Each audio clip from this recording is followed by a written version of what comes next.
nyal bedo ni ina kamora mora ni koro tok yiero to koro en tich ok en campaign. Exactly. Koro nyaki mi nafasi ne jomo yier mondo gin bende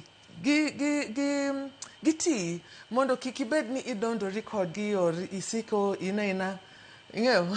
but tok kanyo nitie gik ma bende asetimo, of course nyocha bende naonge Kenya matin, lakini nitie achiel ariyo adek moko ma bende atimo ma ayuayo jo matin koni gi koni mondo ane kaka ing'eni kisebedo ng'ama nie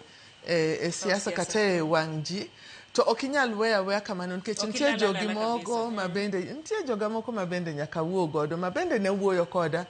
ma dawach ni asegolo kiwango moro man ka to gisedhi kiwango moro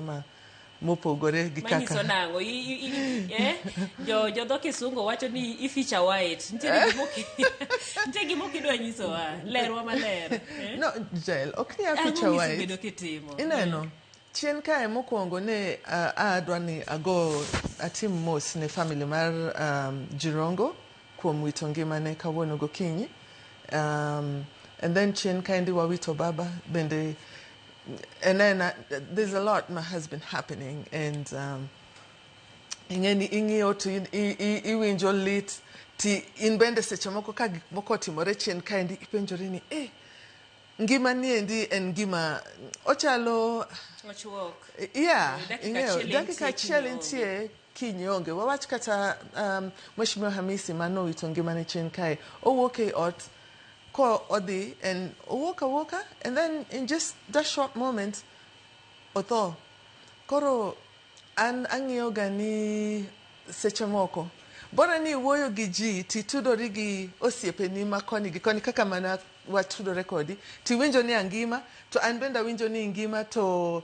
ngima ni ok rach ahinya, mano bera to kata ka ficho white matin to sama ng'ato dwara kata ng'ato dwani winja duonda to onyalo winjo mano ka ficho white ahinya mana matin nikech koro ing'eni bende ok idwani iket jomoko bende uneasy nikech ing'eni e siasa e power mar siasa niendi mana kaka wawacho tok yiero no osebedo higni moko kendi yiero koro wachako yiero wadhi 2026